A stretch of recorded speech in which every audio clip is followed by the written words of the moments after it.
My brother kept me hidden from his wealthy in-laws until they recognized me at the party. My name is Lily Carter. I am 30 years old. And a few weeks ago, I overheard my own father say I was too embarrassing to be seen alongside my brother's future in-laws. I was standing in the hallway holding a chipped coffee mug when his voice drifted from the living room, sharp and final. Your brothers-in-laws are high society. You will humiliate us. Do you understand, Lily? Do not ruin this. He said it as if I were a loose wire that needed to be hidden, not his daughter. My older brother Ryan had just gotten engaged to a wealthy heiress, the kind of woman whose family appears in luxury travel magazines. And suddenly, my chaotic life as a data analyst in Austin became a liability to their polished image. They did not care that I spent sleepless nights rebuilding broken hotel revenue systems and fixing failing booking funnels. To them, I was simply the awkward daughter who asked uncomfortable questions at dinner and never seemed to hold the right fork. So while suitcases were filled with tailored suits and expensive dresses for a New Year's Eve engagement celebration at an exclusive resort, I was told to stay home and keep things simple. They did not want me at the party. They did not want me anywhere near the people they admired. And they absolutely did not want anyone knowing I was part of the family. What they did not know was that those same elite in-laws had already been trusting me for months under a different professional identity, relying on my numbers to keep their business alive. And on the very night they tried to hide me,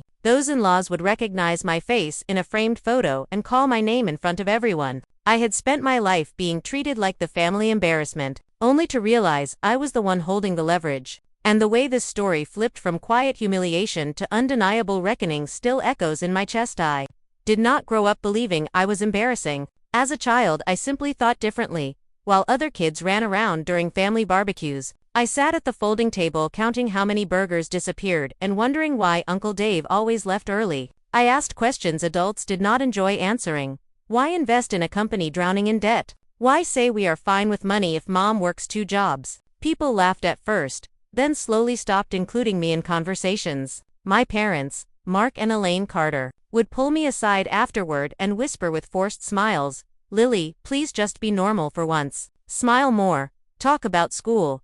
Stop interrogating people." Meanwhile, my brother Ryan seemed to instinctively know how to blend in. He laughed at the right moments, complimented watches, asked about golf. At his high school graduation dinner, I remember standing too close to a waiter asking about tip structures and hourly wages when I accidentally knocked into a tray of pasta sauce, red splashing across a guest's white dress. The table went silent. My mother's face drained of color. My father grabbed my arm hard enough to hurt and hissed that this was exactly the problem, that I did not belong in these environments. After that night, I stopped trying to fit into their version of social success. Instead, I retreated into numbers. In high school, I taught myself spreadsheets for fun. In college, while others posted photos from parties, I was running tests on website layouts for a struggling bed and breakfast that could not afford a real agency. I studied business analytics and computer science and discovered that I could take chaos and turn it into clarity. Hotels and small resorts started coming to me with the same complaint: too many empty rooms and not enough guests. I would sit in my cramped dorm room staring at dashboards late into the night, adjusting prices and ad strategies until the graphs finally turned upward. But back home, none of that impressed anyone. When I mentioned landing my first client, my mother smiled politely and asked if I was still doing that online thing. My father waved it off, saying it was temporary and that I would get a real job eventually. Ryan, on the other hand, went straight to law school, joined a corporate firm, and was immediately celebrated as the family success story again. My parents introduced him as their future partner at a major firm, their pride and joy. When I showed up to dinners in jeans after 12-hour consulting days, my mother whispered that I could at least pretend I was not working from my bedroom. Eventually, something inside me hardened. If they were never going to see my value in the room, I would build it quietly outside of it. I registered my own consulting business called Carter Analytics and started declining invitations to events where I knew I would be reduced to a punchline. I chose dashboards over dinner tables, clarity over shallow approval. And while my parents focused on polishing Ryan's image, I learned something they never noticed. In the right hands, data could change the fate of entire companies. The first time Ashford and Rowe Resorts entered my life, it was through desperation. I was half asleep in my apartment one sticky Austin afternoon when an urgent email appeared asking if I could help a mid-sized luxury resort chain on the brink. An agency I had freelanced for was panicking. Their client had watched bookings collapse after the pandemic despite massive marketing spend. They needed someone who could untangle the mess fast. That client was Ashford and Rowe. Though, at the time, it was just a logo and a folder of messy numbers. A few hours later, my phone rang. "This is Daniel Ashford." The voice said, controlled but fraying, "We are told you can pull meaning out of chaos." He asked to keep the call audio only because of poor connection, which suited me just fine. Over the next hour he explained everything. Half-empty properties, shrinking market share, millions wasted on agencies that delivered nothing but glossy reports. "We need someone who understands numbers, not presentations," he said. "Someone who can tell us what is broken and how to fix it." Instead of feeling intimidated, I felt focused. This was simply a larger version of problems I had solved before. I requested access to their booking systems, ad accounts, and analytics. Within days, I was deep in years of overlooked data spotting patterns their teams had missed. Static pricing in a dynamic market, ads targeting the wrong cities and age groups, a mobile checkout process bleeding potential guests. So I built a plan. We tested dynamic pricing tied to demand signals, adjusted rates in real time based on seasonality and search behavior.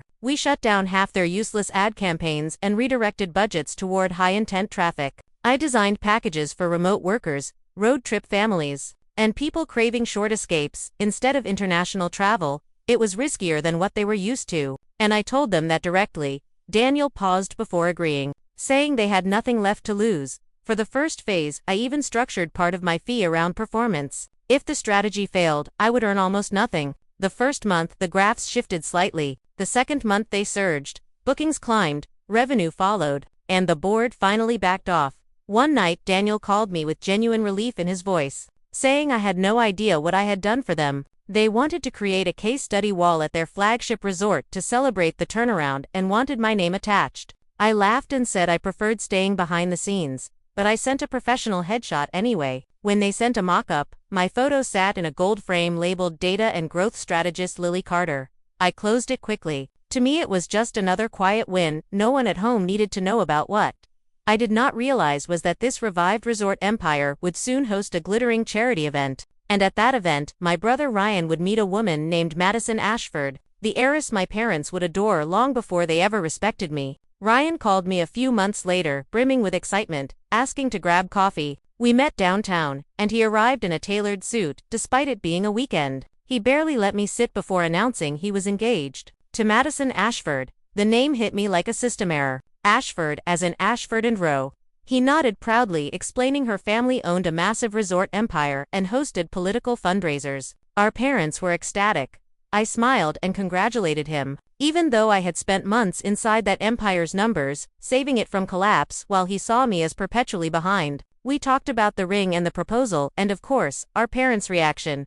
Then his tone shifted, mentioning a massive New Year's Eve engagement party at one of her family resorts. He traced his cup before saying it would be better if I did not attend. He explained it was a particular crowd used to certain environments, that I tended to make people uncomfortable, that our parents thought it might be too stressful for me. I asked if he meant too embarrassing for him. He did not answer. I laughed quietly, realizing I was being managed out of his perfect image. I went home and overheard my parents confirming everything, saying they could not risk me humiliating them in front of elite in-laws. Upstairs, my laptop glowed with the Ashford and Rowe dashboard, the same logo printed on his invitations. They were terrified of me in front of the very people whose business I had rebuilt. I closed my eyes and decided if they wanted to hide me, I would let them, unaware that my name was already hanging on their future walls, waiting to surface. The days after that conversation passed in a strange, quiet blur. My parents acted as if nothing had happened, as if telling their daughter to disappear for the sake of appearances was just another practical decision like choosing a hotel or a flight. They spoke about the upcoming New Year celebration with hushed excitement, comparing menus and guest lists, discussing how important it was for Ryan to make the right impression on Madison's family. I listened from the edges of the room when I visited, nodding when expected, offering neutral smiles. Inside, I felt something steady settle into place. Not anger exactly, but clarity. I understood finally that no explanation would ever make them see me differently, so I stopped trying. Instead, I poured myself deeper into work. If I was going to be erased from their picture, I would at least make sure my own canvas was filled with something real. Ashford and Rowe pulled me into more strategy calls as winter rolled on. What had started as crisis management evolved into long-term planning, expansion models, discussions about acquisitions and new markets. My days stretched into nights filled with simulations and forecasts. Daniel trusted me enough now to challenge his own assumptions. We debated pricing ethics and brand longevity, how short-term occupancy spikes could quietly damage long-term loyalty. These were conversations I loved, grounded in evidence, not ego. The work rewarded me financially too. My bank balance grew, my life stabilized. I moved into a cleaner apartment with enough light to think clearly, but I told my family none of it. There was a strange peace in keeping my success private, like tending a garden behind a locked gate. Patreon called occasionally with updates from his engagement bubble, stories about wine tastings and donor dinners,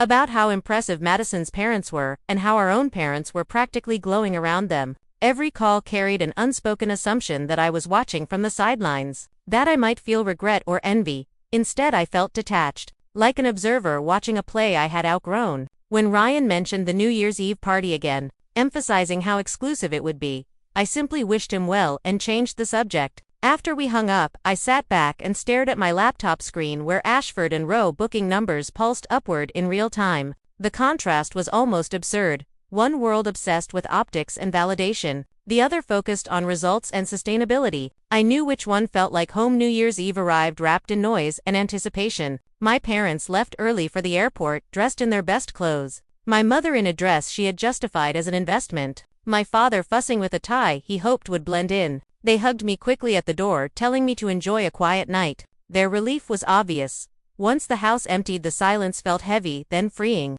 I ordered takeout and opened my laptop. Fireworks echoed somewhere outside as messages from my mother began arriving. Photos of chandeliers and marble floors, videos of champagne towers and live music. Madison descending a staircase in silver like a magazine cover. I watched without responding, then closed the thread and focused on a different window. The Ashford and Rowe year-end dashboard. Occupancy rates climbed, revenue bars filled, numbers reflecting a company reborn.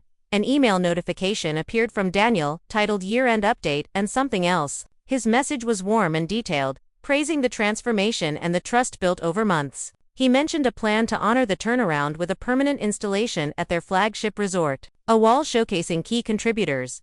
Attached was a concept file. When I opened it, my breath caught. The mock-up showed a long, elegant wall lined with framed stories, each frame featuring a photo and a brief description. Near the center was my own headshot, professional and composed, labeled Data and Growth Strategist, Lily Carter. Reading the description felt surreal. Dynamic pricing overhaul, demand-driven campaigns, recovery from post-pandemic slump.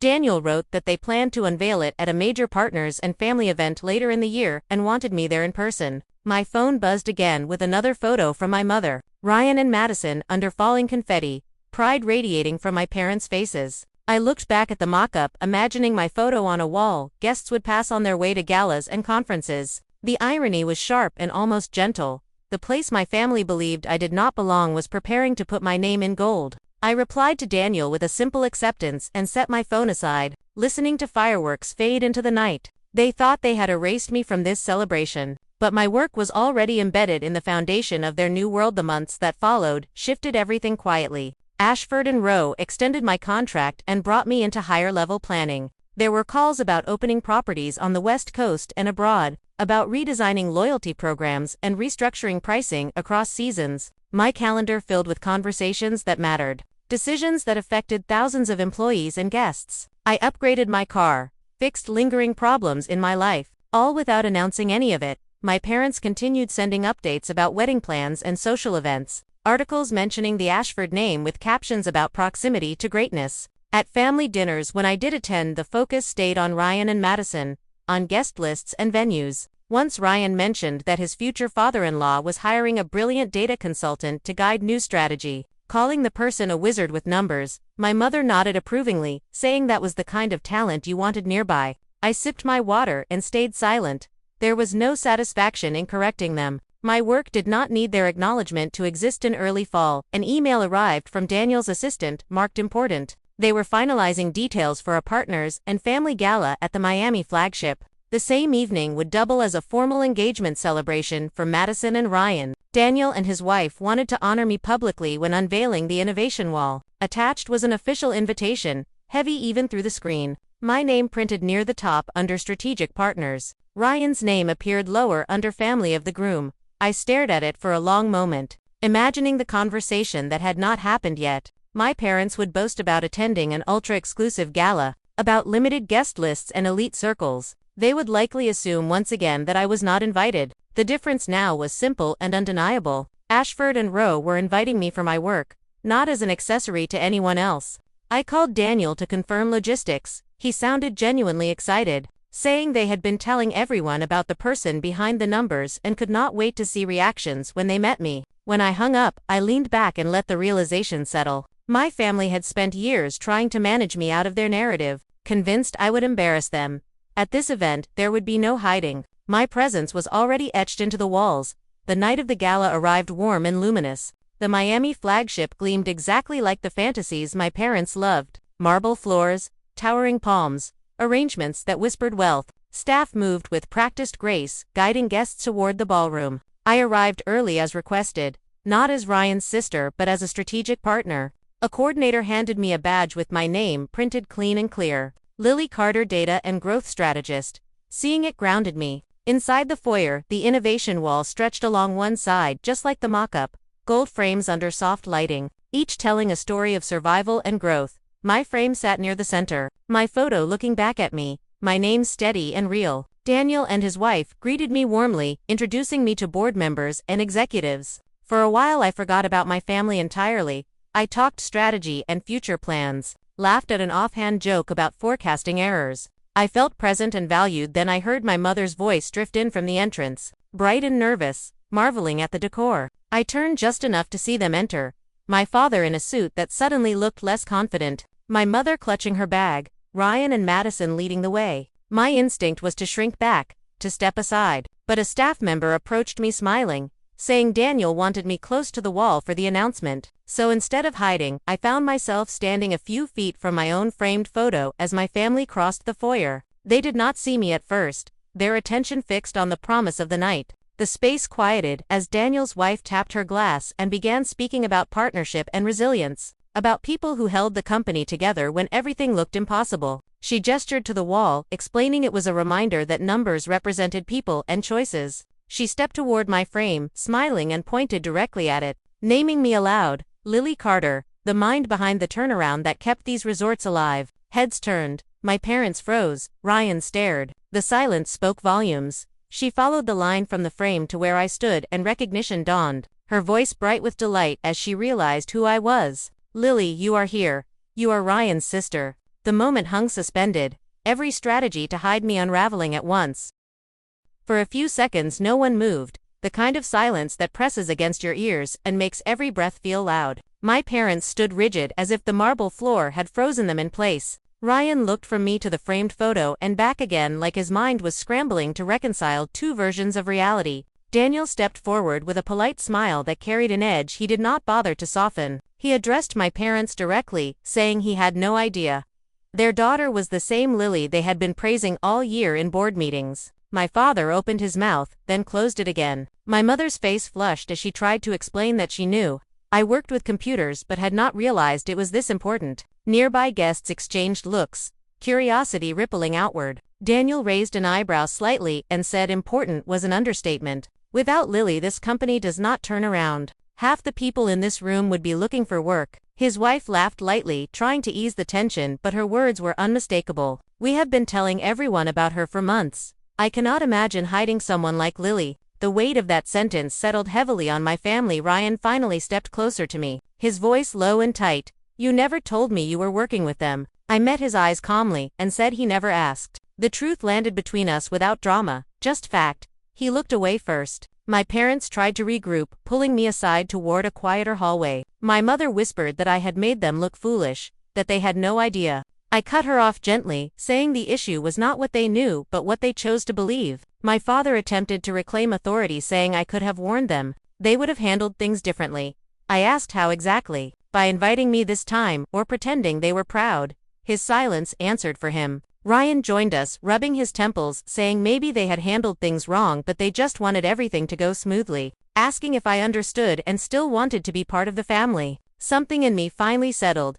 Years of bending and shrinking crystallized into clarity. I told him I would always be his sister and their daughter, but I was done begging for a seat at a table that required me to diminish myself. I was not going to make myself smaller so they could feel larger. My mother's eyes filled with tears as she admitted they had been afraid I would embarrass them. I nodded and said tonight they learned the only embarrassing thing was how little faith they had in me. When we returned to the ballroom, Daniel soon took the stage again, this time introducing me formally as a key partner. The applause that followed was not polite or obligatory. It was genuine, built on results and respect. As I stood there under warm lights, I felt a strange calm wash over me. This was not triumph over my family, it was something quieter and more enduring. It was belonging without conditions. Afterward, people approached me asking thoughtful questions about strategy and growth, engaging with my work rather than my background. My parents hovered at the edges, avoiding my eyes. Ryan stayed close to Madison, who looked thoughtful and slightly unsettled.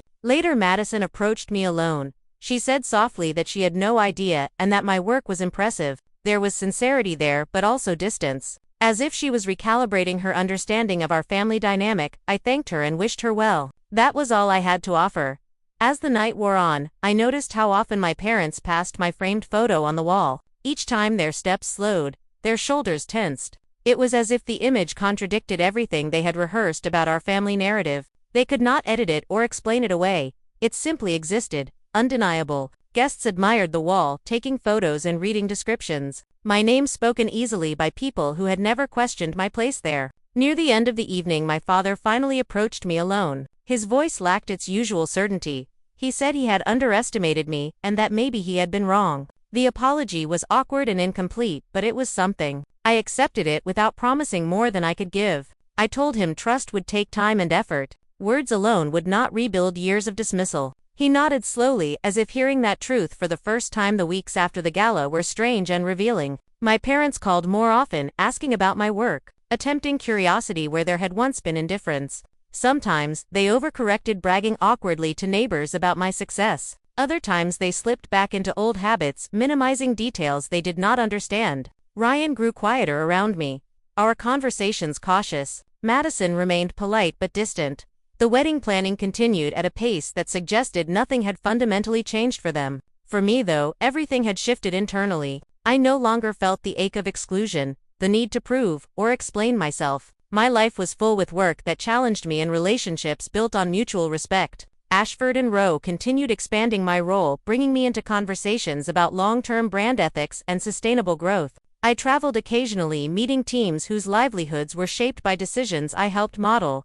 Each experience reinforced a simple truth. My value did not depend on my family's recognition. At a small follow-up gathering months later, my mother pulled me aside again. This time her tone was softer. She admitted she had always worried about how I would fit into the world she admired. That she had tried to protect Ryan's path at the expense of mine. I listened without interrupting, then told her protection that requires erasure is not protection at all. It is control. She nodded slowly, tears gathering, but I did not rush to comfort her. Some lessons need space to land. My father tried in his own stiff way to include me more openly at family events, inviting my opinions, though sometimes flinching when they challenged assumptions. Progress was uneven but real. I kept my boundaries firm, attending when I wanted and leaving when conversations turned dismissive. No longer apologizing for choosing myself. Ryan eventually asked to talk. We met for coffee like we had months before. He admitted he had always assumed I would stay in the background, that my quiet competence had been easy to overlook because it did not demand attention. He said, seeing my work celebrated publicly forced him to confront how much he had relied on our parents' narrative of success. I told him, success measured only by status is fragile. It requires constant validation. What I had built was quieter but sturdier. We did not resolve everything in that conversation, but we found a tentative honesty that had been missing before. It was enough for now. The innovation wall remained at the Miami flagship. Guests continued walking past my photo, reading my name without hesitation. Sometimes I received messages from junior analysts or managers saying my work inspired them, that seeing someone like me recognized mattered. Those messages meant more than any family approval ever had. They reminded me that visibility can be powerful, not as revenge but as representation. My parents eventually stopped avoiding the wall when they visited, though they still moved past it quickly. Perhaps it reminded them of choices they could not undo. I did not need them to linger. Looking back, I understood that the party had never really been about me being invited or excluded. It had been about who was allowed to define worth. My family had believed worth came from proximity to prestige, from fitting into polished spaces without disruption. My life taught me otherwise. Worth came from impact. From asking hard questions and building solutions even when no one clapped. The moment those two worlds collided was uncomfortable for everyone involved. But discomfort is often the price of truth. I carried that lesson forward into every room I entered afterward, no longer shrinking or explaining, simply showing up as myself. By the time Ryan's wedding approached, I was clear about my role in it and in the family. I attended events I chose to attend. I skipped those that felt performative. My parents learned slowly that access to me was no longer automatic but built on respect. Some relatives whispered about my confidence change, calling it intimidating. I smiled when I heard that. Confidence often feels threatening to those who benefited from your silence. Ashford and Rowe continued thriving, and so did I. Not because I had finally been seen by my family, but because I had stopped needing them to see me at all on quiet evenings. I sometimes thought back to that night in the hallway when my father had told me I was too embarrassing to be seen. The memory no longer stung. It felt distant, like an old photograph. I wished I could tell that version of myself that nothing was wrong with her curiosity or her refusal to play small. That one day those very traits would build something If there is one thing I carried forward from this entire experience, it is this. You do not owe anyone your invisibility to protect their comfort. The moment you stop hiding for others is often the moment you finally step fully into your own life. The months leading up to the wedding unfolded with a strange mix of surface-level harmony and quiet recalibration. My parents tried harder than they ever had before to appear inclusive, inviting me to planning dinners and asking for my opinions on venues and logistics. Yet there was always an undercurrent of uncertainty in their voices, as if they were afraid of saying the wrong thing and reopening a wound they still did not fully understand. I participated on my own terms, offering practical input when asked, and disengaging when conversations drifted back toward status and optics. I no longer felt compelled to perform enthusiasm or hide discomfort. The freedom in that was subtle but profound. For the first time, my presence was not a negotiation, Ryan, and I settled into a cautious rhythm. Our relationship no longer built on assumptions but on measured honesty. He admitted that the gala had forced him to confront how much of his identity revolved around approval. Not just from our parents but from the circles he was desperate to impress. He told me he envied how self-contained my confidence seemed, how I could stand in a room full of powerful people without seeking validation from them. I reminded him that it had taken years of being overlooked to develop that steadiness. Confidence built under pressure tends to be quieter but harder to break. He nodded, absorbing that in his own way. We were not suddenly close, but we were real with each other in a way we had never been before. Madison remained courteous but reserved. There was no hostility, only distance. I sensed she was still reconciling the story she had been told about our family with the reality she had witnessed. Once over lunch, she admitted that she had grown up believing success looked a very specific way, and that meeting me had complicated that belief. I told her gently that complication was not a bad thing. It meant growth. She smiled faintly but said nothing more. I did not push. It was not my role to educate or impress her. My work spoke clearly enough. Professionally, everything accelerated. Ashford and Rowe expanded aggressively but thoughtfully, bringing me into executive-level retreats and long-range planning sessions. I spent weeks modeling scenarios for sustainable growth, balancing profit with employee stability and guest experience. My recommendations sometimes challenged entrenched habits, but they were grounded in evidence. Leadership listened, not because I was loud, but because results followed my proposals. I traveled more often now, visiting properties and meeting teams who thanked me for decisions that had preserved their jobs. Those moments anchored me. They reminded me why I loved this work and why recognition from my family had never been the measure that mattered. As the wedding approached, my parents grew increasingly anxious about appearances again, old habits resurfacing under stress. My mother worried aloud about seating arrangements and guest impressions. My father stressed about speeches and donor interactions. I watched this with a kind of detached understanding, recognizing patterns that once controlled me. This time, they did not pull me in. When my mother asked if I would be comfortable speaking to some of Madison's extended family about my work, I agreed calmly. Not to prove anything, but because I genuinely enjoyed discussing ideas with people who were curious. When she later asked me to tone it down and avoid making anyone uncomfortable, I smiled and told her I would simply be myself. She hesitated, then nodded. That small acceptance felt more meaningful than any apology. The rehearsal dinner was held at another Ashford and Rowe property, elegant, but less formal than the gala.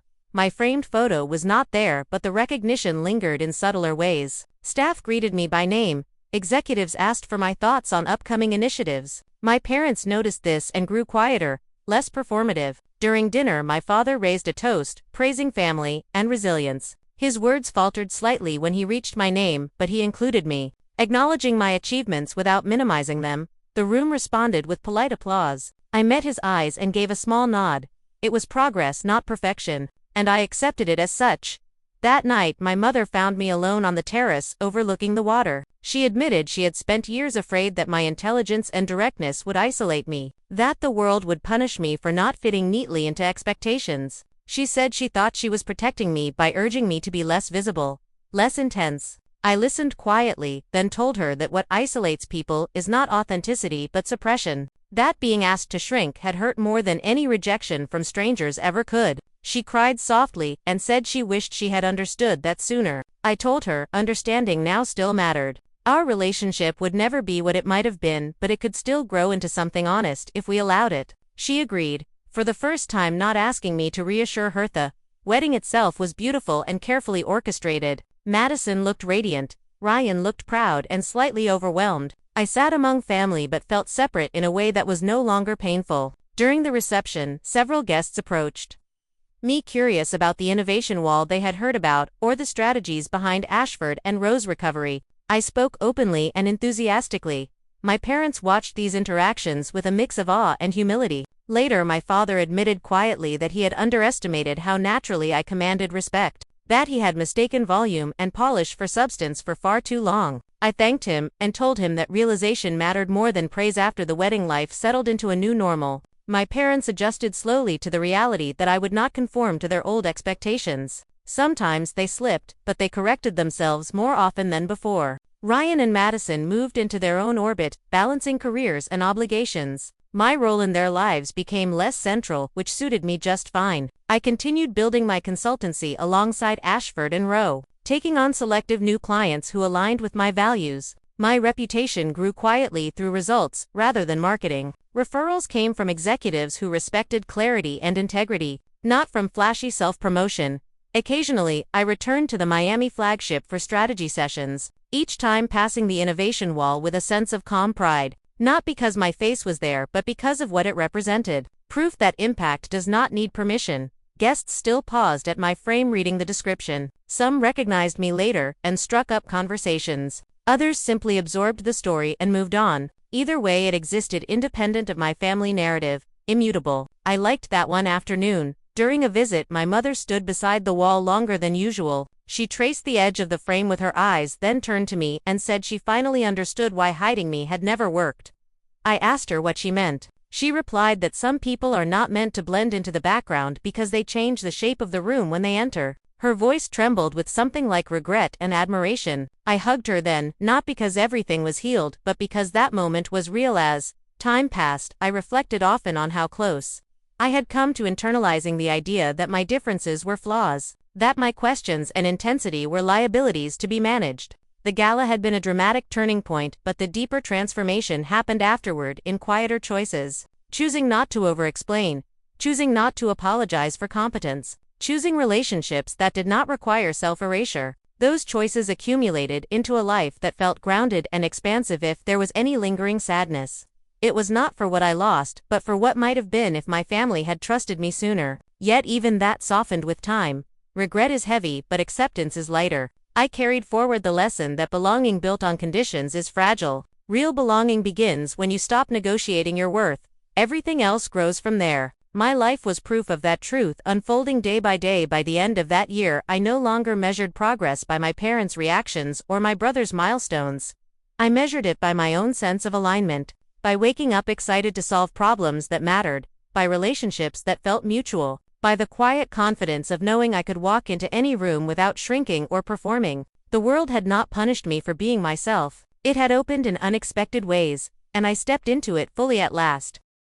The year after the wedding unfolded with a steadiness I had never known before, not dramatic or loud, but deeply rooted. My days were filled with work that challenged me, and evenings that felt peaceful rather than heavy. My parents adjusted in small, observable ways. My mother stopped correcting my tone in public. My father stopped introducing me with disclaimers. Instead, he said my name and what I did, and let that be enough. Those shifts might have seemed minor to anyone else, but to me they signaled something important. They were learning that loving me did not require managing me, it required trusting me. And even when that trust wavered, I no longer felt responsible for carrying it for them, Rianne, and I found an equilibrium that respected distance without resentment. We spoke more honestly than we ever had growing up, not about everything but about what mattered. He admitted that marrying into Madison's family had opened doors but also pressures he had not anticipated. Expectations, layered on expectations, image maintenance that never truly rested. I listened without judgment and shared what I had learned building a life that did not depend on constant approval.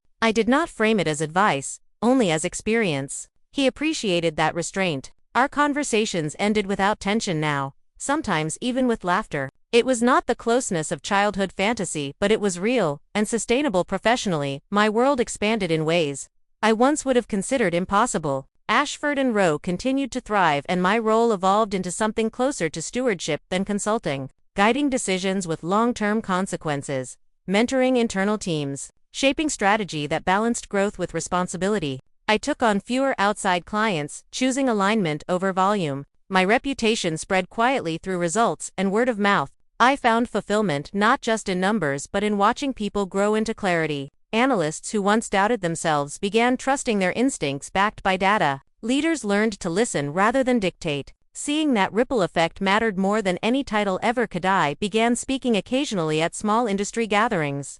Not as a keynote attraction but as a practitioner sharing lessons learned. I talked about resilience without spectacle and about how asking uncomfortable questions early prevents painful crises later. People responded to that honesty. Afterward, they approached me sharing their own stories of being overlooked or underestimated. I realized then that my journey resonated beyond my family drama. It mirrored a broader truth many carried quietly, that competence without polish is often ignored until it becomes undeniable. That realization gave my work a deeper sense of purpose. My relationship with Madison settled into polite mutual respect. We were different in temperament and worldview, but no longer guarded. Once she admitted that seeing how I built my career had influenced how she thought about success. She said she was beginning to question how much of her life was shaped by expectation rather than intention. I told her those questions are worth asking even when answers feel inconvenient. She smiled and said she was starting to see that it was enough. We did not need closeness to acknowledge growth. My parents visited the Miami flagship again that spring, this time without an event or celebration, just a quiet weekend. My mother lingered by the innovation wall longer than before, not scanning quickly or avoiding eye contact. She read each description slowly, then returned to mine. She said she had been telling friends about my work with a pride that felt different from before, not performative but grounded. My father nodded, adding that he had learned more about my field in the past year than he had in my entire life. There was humility in his voice that softened old wounds. I accepted it without reopening the past. Forgiveness does not require forgetting. It requires choosing peace over punishment as time passed. I stopped measuring moments against what they would have meant years ago. I did not wonder how younger versions of myself would react. I lived forward rather than backward. My apartment felt like home and away houses from my childhood never had. It was a space where my thoughts were welcome and my energy did not need editing. Evenings were filled with books and quiet planning. Weekends with long walks and unhurried reflection. Success settled into something calm rather than restless. Sometimes messages arrived from people who had seen the innovation wall or heard my story indirectly. They thanked me for showing that visibility does not always come from demanding space but from building substance. Those messages reminded me that impact often travels in ways we never witness fully. That being seen by the right people matters more than being seen by everyone. I carried that with me into each decision, choosing depth over bluing. Back the night my father called me embarrassing no longer defined me. It marked a turning point, but not a scar. It was the moment I stopped trying to earn belonging from people committed to misunderstanding me. Everything that followed grew from that decision. The gala did not give me power, it revealed it. Power I had built quietly, through patience and skill. Power that did not need revenge or spectacle to validate itself. If there was one truth I held closest now, it was this. You do not have to be palatable to be worthy. You do not have to fit into rooms designed for smaller versions of you. When you stop contorting yourself for acceptance, you create space for something better. Respect that arrives without negotiation. Relationships that do not require translation. Work that aligns with who you are rather than who you pretend to be. My family still had moments of awkwardness and old reflexes, but they also had moments of genuine pride and learning. Our story did not resolve into perfection, It resolved into honesty, and that was enough. I no longer needed their approval to move forward, but I welcomed their growth when it came. Distance taught us all what proximity never could. As I continued building my life, I carried a quiet gratitude for the version of myself who endured being minimized without becoming bitter, who chose patience over bitterness, and clarity over conformity. She built something unignorable, not to prove anyone wrong but to live fully, and in doing so she changed the dynamic of every room she entered. There is a final lesson in all of this. It is simple. Being hidden does not erase your impact, it only delays recognition. When your work is rooted in truth, it will surface in its own time, louder than any label placed on you. I no longer fear being misunderstood because I trust what I am building. That trust carries me forward with steady confidence today. When I walk past that wall or sit in rooms where decisions are made, I do so without shrinking or hardening. I show up as myself, curious, direct, and grounded. That is not something I learned from my family. It is something I earned by trusting my own worth. And that trust is the one thing no one can ever take from me.